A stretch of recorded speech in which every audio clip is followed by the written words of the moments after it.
there's no doubt you have a little spring fever with the warmer temperatures we've been having. Yeah, but this is spring and this is Maine, so we're going to get some chilly nights, some chilly mornings still ahead of us. Meteorologist Aaron Myler here with a look at when we might see that final frost of the season. Hey, Aaron.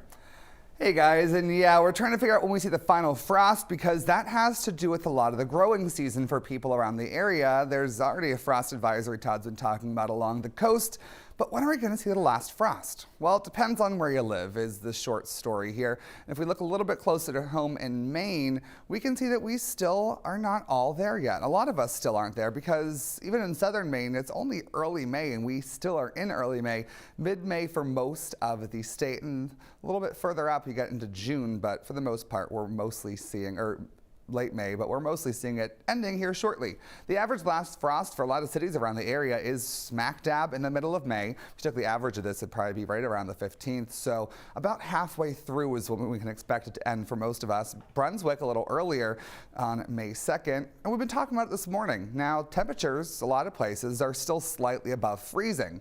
So why are we still talking about frost if we're above freezing?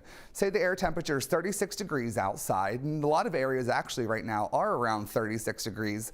Well, we take those temperatures about 5 feet off the ground. So when you actually account in with the fact that cold air sinks, you start to see ground temperatures around 32 degrees. And that's why we still have some frost occurring because frankly, it's just a bit cooler where we actually on the actual ground. So if you see some frozen frost on some grass blades, just because it's cool off a little quicker, especially when we have days like we have had where we have clear skies that allow all that heat to escape from the atmosphere. That's when we've seen some frost. We're talking about it today because temperatures are cool enough. So even if you are above 32 degrees, you can still get frost back in the forecast, and then that can cause some problems with anything outside that you've planted. So you want to make sure you bring that inside on a cold morning, even if it is above 32 degrees. Meteorologist Aaron Myler in the studio, News Center, Maine.